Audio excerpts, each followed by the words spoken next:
Top quality और consistent performance के लिए सिर्फ सिल्वर पंप्स। टॉप क्वालिटी और कंसिस्टेंट परफॉर्मेंस के लिए सिर्फ सिल्वर पंप्स, नाम याद रखना। मुंबई आणि कोकणमधील तापमान अचानक वाढले असून उन्हाचा तडाखा हा प्रचंड वाढत आहे। उष्णतेच्या लाटेमुळे ठाणे, पालघर, त्याचबरोबर रायगड आणि रत्नागिरीसह संपूर्ण कोकण किनारपट्ट्यात उष्णतेचा तडाखा जाणवत आहे। एकंदरीत पाहायला गेलं तर मुंबई आणि कोकणमध्ये फेब्रुवारी महिन्यात उष्णतेची लाट जाणवत असून तापमान 40 अंशाच्या उंबरठ्यावर पोहोचले आहे। वाढत्या उन्हामुळे सार्वजनिक ठिकाणे ओस पडली आहेत, तर नागरिकांसोबत पक्षी आणि प्राण्यांना देखील उष्णतेचा फटका बसत आहे।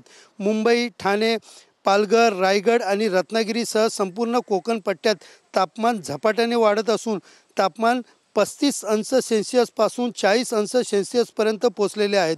उन्हाच्या झळामुळे नेहमी गर्दीने फुललेली दादर चौपाटी उन्हामुळे रिकामी दिसत आहेत। आपण पाहू शकता या ठिकाणी पहाटे चौपाटीवर मोठ्या प्रमाणात मॉर्निंग वॉकसाठी नागरिक येत असतात, मात्र उन्हाचा त्रास टाळण्यासाठी नागरिक आता सकाळी किंवा सायंकाळी बाहेर पडण्यास प्राधान्य देत आहेत।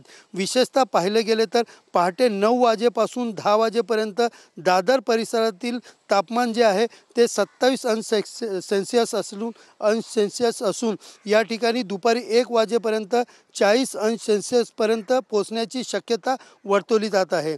वाढत्या तापमानामुळे फक्त नागरिकच नव्हे तर पक्षी आणि प्राण्यांनाही याचा मोठा फटका बसत आहेत। अनेक पक्षी उष्णघाताने बेशुद्ध पडत असल्याच्या घटना समोर येत आहेत।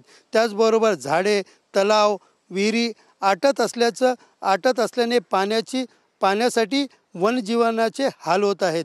हवामानाच्या तज्ज्ञांच्या मते शहरातील वाढते काँक्रिटीकरण झपाट्याने बदलत असल्याने हवामान आणि त्याचबरोबर ग्लोबल वॉर्मिंगमुळे उन्हाळा अधिक तीव्र झालेला आहे।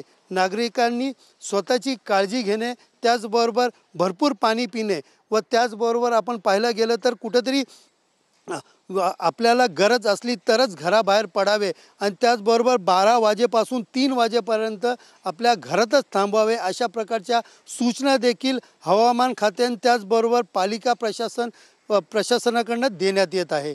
कॅमेरा पर्सन गणेश रहाटेसह सुनील जाधव, TV9 मराठी, मुंबई।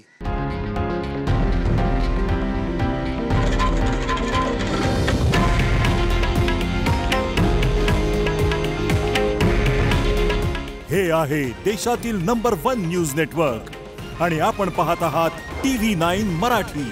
काळजी तुमची, हित महाराष्ट्राचं।